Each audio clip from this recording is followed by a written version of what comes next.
You know, there are some stories that get kind of lost to time. They don't quite make it into the final cut of the big holy books. And one of the wildest ones is this epic tragedy about monsters born from a cosmic mistake. Beings who literally devoured the entire world, and then, believe it or not, were destroyed by their own bad dreams. So today we're going to try and piece together this incredible fragmented tale, the Book of Giants. So how does that even happen? How do the kids of 200 fallen angels get wiped out by nightmares? It sounds crazy, right? Well, to get to the bottom of it, we can't start here on Earth. No, we've got to look up, to the heavens, because that's where this whole tragic mess really kicked off. Right, so before we can even get to the monster's sons, we've got to talk about their dads. And here's the thing, they weren't always the bad guys. They started out as celestial beings, angels with a really important job. So you've got this group of 200 angels known as the Watchers. Their mission, handed down from God, was pretty straightforward. Just watch over early humanity. Guide them, protect them. Simple enough. But, after watching for so long, their observations started to turn into, let's say, fascination. And that fascination soured into straight-up desire. Led by their boss, Samyaza, they made a pact. They completely abandoned their sacred duty, all for the mortal women on Earth. And that single choice, well, it was about to unleash absolute chaos on the world. And the kids from these unions? Oh man, they were abominations. We called them the Giants, or the Nephilim. We're talking monstrously huge, unbelievably violent creatures. And they were driven by this insatiable, all-consuming hunger that could never, ever be filled.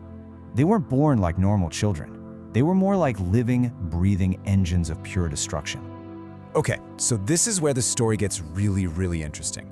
After the giants have literally eaten everything, the story takes this sharp, unexpected turn.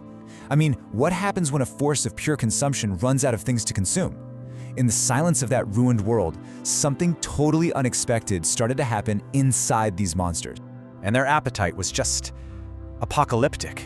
First, they devoured all the crops, the entire world's food supply. When that was gone, they moved on to the herds, every single animal on the planet. And when the animals were gone, they turned on humanity itself. But the most horrifying part, when there were no humans left to eat, they started eating each other. So just imagine that. The world is just silent, picked clean. And in that quiet, something weird starts to happen. These mindless, violent killing machines, they start to feel, for the first time ever. They're hit with these waves of guilt, regret. And then came the nightmares, terrifying visions that haunted their sleep. For the very first time in their existence, these monsters felt fear. And one of the giants, a guy named Mao Wei, was particularly freaked out. He had this really specific dream that he told his brothers about. He saw a stone tablet being dipped in water, and when it came out, there were 4 names on it: Noah, Shem, Ham, and Japheth. Now we know what that means, right? It was a prophecy of the Great Flood, a massive warning. But to them, it was just a cryptic, terrifying mystery. So you've got this whole tribe of giants having these collective nightmares. And it didn't just scare them, it split them right down the middle. For the first time, they had to actually think about their own existence, and it completely fractured them. They broke off into 2 camps, each with a totally different idea of what to do next. And this is the core conflict. You basically had 2 philosophies emerge, led by 2 different giants. On one side, you've got Ohaya. He's the son of Samyaza, the head honcho of the fallen angels, and he is all about defiance. He's proud, rebellious. On the other side, you've got Mawe, the one who had that vision. He's scared, and he thinks their only shot is repentance, seeking forgiveness. And Aya's argument was, well, it was powerful. He's full of rage. He has this dream about a tree being ripped up, and he says, see, this is about our fathers, about Samyaza. It's not about us. His whole point was, we didn't ask to be born this way. Why should we be punished for their sin?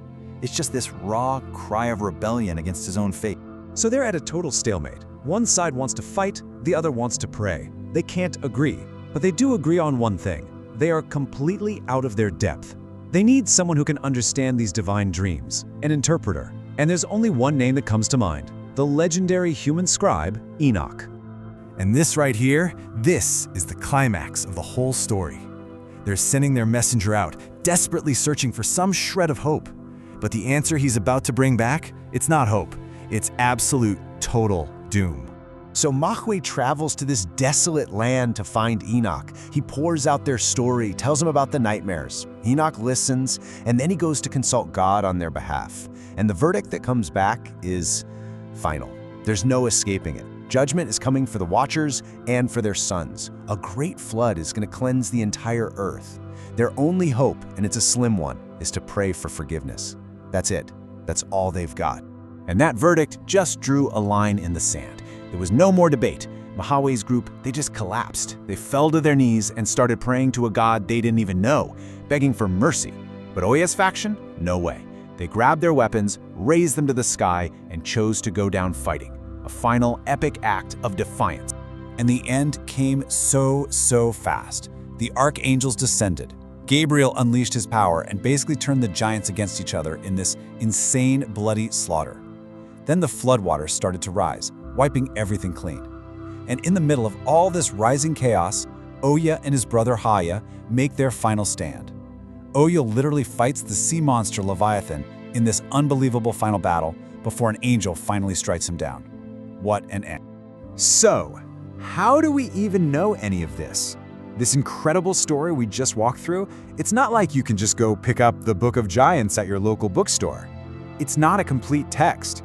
What we have is a reconstruction, a story that we've had to piece together from all these ancient broken fragments. And that's what makes this so fascinating. We're working with two main sources. There's a version from the Dead Sea Scrolls, which is super old, but it just ends. Right after Enoch gives his warning, it cuts off.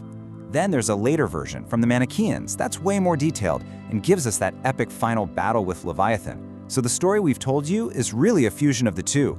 And you can see how the story evolved, right? The Dead Sea Scrolls version is more about survival, while the later one portrays the giants as almost heroic rebels. It shows you this was more than just a spooky monster story. It was how ancient people wrestled with huge ideas like sin, fate, and guilt. But wait, there's a final, chilling little piece to this. The story says that even though the flood destroyed the giants' bodies, their spirits, filled with all that resentment and rage, they couldn't move on. They were trapped here, bound to the earth. And according to the lore, these spirits became the source of all the evil spirits and demons that would torment humanity forever. So, that's where we're left. Their bodies are gone, but what about their souls? It leaves you with this really haunting question, doesn't it? It's one thing to read an ancient myth about monsters, but it's something else entirely to think about the core idea that maybe, just maybe, the great evils unleashed upon the world never really die. They just linger and change their shape.